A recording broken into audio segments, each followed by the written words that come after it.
Hello everyone, we the students of class 11th B are here to present a documentary on emerging modes of business. First of all, I would like to thank Manorma ma'am for giving us golden opportunity to explore. Let me introduce you all to our team members. The members are Akshat Kumar Singh, Ananya Bindra, दानिया दिलशाद, इशिता शुक्ला, रजत ओमर, सज्जाद रिजवी, सात्विक जायसवाल, शगुन कोहली, शिवांग गुप्ता, शुभ Khanna. Emerging means new or arising. Today we are here to learn about new business. The change is important for business as it encourages innovation, develops skill, develops staff, and leads to better business opportunities. Modern era is the era of globalization, change and technology. The major change in mode of business is emergence of e-business, e-commerce and business process outsourcing. Now we will learn about e-business. What is e-business? E-business or online business means business transaction that take place with the help of the internet. The example of e-business is Amazon, Yahoo, Snapdeal and Flipkart. It includes online store setup, marketing, payment option, invoicing and packaging, pricing, order management and customer management. Now we will speak about scope of business, which will be further explained by Shubh Khanna. Scope of e-business. The e-business include on planning, organizing, carrying, marketing, production, etc. There are various people involved in electronic transaction. It is further divided into 4 transactions. B2B commerce. It is that business activity in which two firms or two business units make electronic transactions. The activities involved in B2B commerce are inquiry about goods, placing orders, etc. B2C commerce. It indicates business to customers. Business try to reach customer through online shopping. They also take care of customer complaints, delivery of products, online payments, etc. C2C commerce. It stands for customer to customers. C2C is required for those goods where no established markets, selling of old books, clothes on cash or barter system, etc. Intra-B commerce. Parties involved in electronic transactions are from within a business firm. It is mainly used to interact between management, departments, employees, etc. Now I am going to differentiate between traditional commerce and e-commerce. On the basis of interaction, traditional commerce includes direct interaction between buyers and sellers is present in traditional commerce, whereas in e-commerce, interaction between buyers and sellers is indirect through internet or web. On the basis of suitability, traditional commerce includes it is suitable for product needed to continue to the customers, whereas in e-commerce it is suitable for the standard products, low value products, intangible products. On the basis of transaction processing, traditional commerce includes processed manually, whereas in e-commerce it includes the process which is in auto manner. On the basis of level of competition, traditional commerce includes the level of competition is generally low, whereas in e-commerce the level of competition is relatively high. On the basis of scope, the scope of business is generally limited to particular region, whereas in e-commerce the business is worldwide. Now we will talk about the advantages and disadvantages of e-business, which will be further explained by Ananya Bindra and Ishita Shukla. There are actually innumerable advantages of e-business, the most obvious one being the ease of doing business. Some of the major advantages of e-business are as follows. First, easy to set up.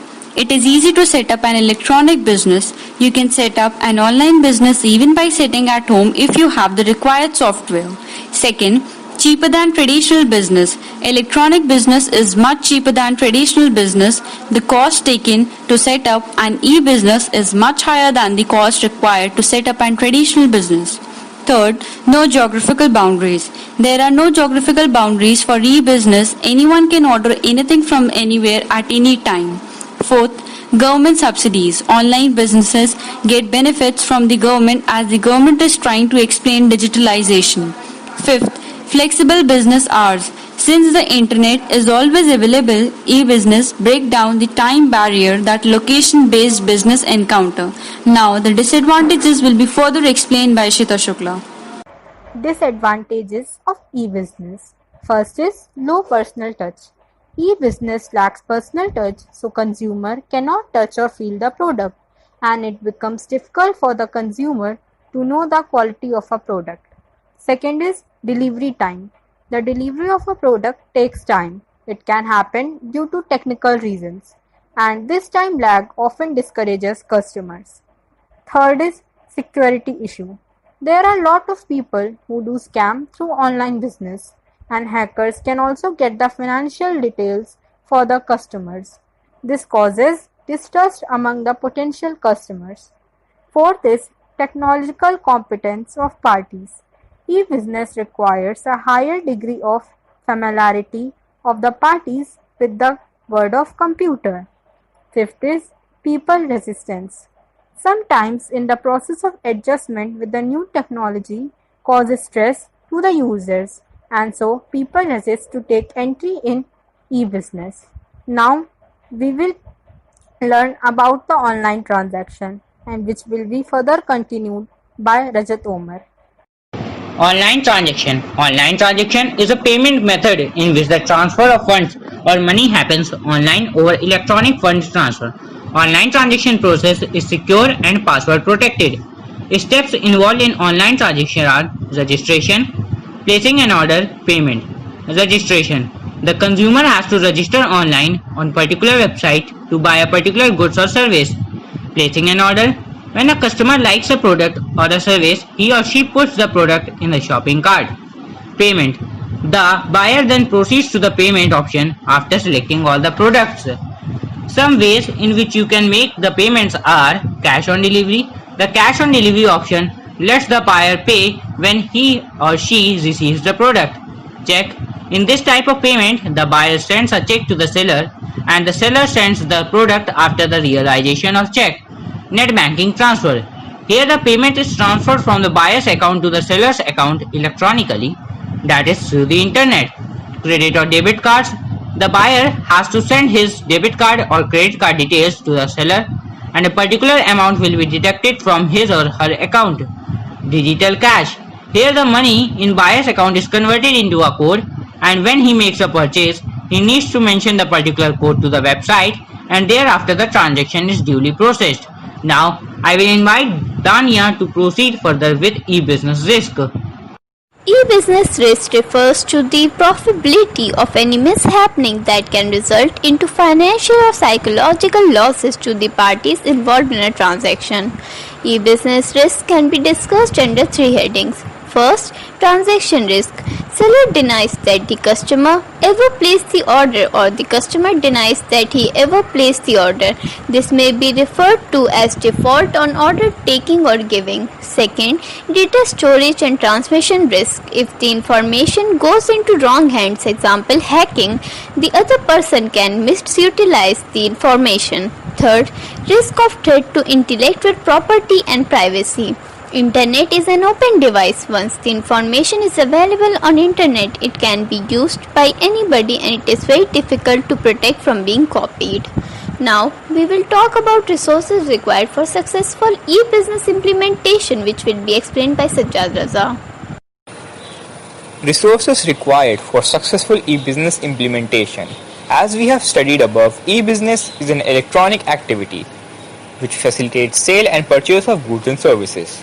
The sources required for successfully implementing e-business are as follows. Computer hardware. A business unit is required to maintain a computer hardware for successfully implementing e-business. The computers should have necessary speed, memory and nodes, etc. in order to handle the expected volume of business. Internet connection. Internet connection is the major resource for implementing e-business. The internet connection can be had from internet service provider. Technically qualified staff. The working staff should be capable of working with network and internet efficiently. They should be trained to handle the business transaction with ease. Well-designed website. A well-designed website should be developed in order to communicate with customers and business partners effectively. computerized system of receiving payments. It is a very important component of e-business. A business unit should have reliable and fully proved system of receiving and making payments for goods sold or purchased. Now, we will talk about outsourcing, which will be further explained by Satvik Jaiswal. Outsourcing. Outsourcing is the business practice of hiring a party outside a company to perform services and create goods that traditionally were performed in-house by the company's own employees and staff. Outsourcing is a practice usually undertaken by companies as a cost-cutting measures. There are different types of outsourcing which we need to know are as follows: business process outsourcing, professional outsourcing, IT outsourcing, multi-sourcing, etc. There are some advantages and as well as disadvantages of outsourcing also. Some advantages are: you get more experts, things get done fast, you are able to focus on what matters, you can share some risk, and you can reduce costs. But there are also some disadvantages, as well as you lose some control. There are some hidden costs. There are security risks. You reduce quality control and share financial burdens. The year 2020 has marked with rapid changes in all spheres of life, but the pandemic has rendered a kind to great favor and service to e-commerce business community by offering them great business opportunities. Demand for essentials, health supplies, fitness products, internet services have increased. This has resulted in spikes in business-to-consumer sales and an increase in business-to-business e-commerce. One proof of this earned profit is the practice of putting the demanded items on sales. It may also encourage strengthened international cooperation and the further development for online purchase and supply. Thank you everyone for giving such a beautiful explanation. So in this project, we have studied about e-business, its scope, advantages and disadvantages, and also learned about online transaction and outsourcing. So from the given explanation, we can conclude that e-business comprises of two words, electronic and business, means process of doing business electronically. It is all about doing business in a fast and efficient manner. COVID-19 has widely influenced the business transaction. Due to this pandemic, COVID-19, it promotes the e-business facilities and render more and more services to the ultimate internet users. In this pandemic, COVID-19, e-business helps in maintaining the social distancing between two or more persons. Hence, it promotes the internet users to make a step towards cashless economy. At last, I would again give a big thanks to my classmates who has given their precious time and efforts to make this documentary.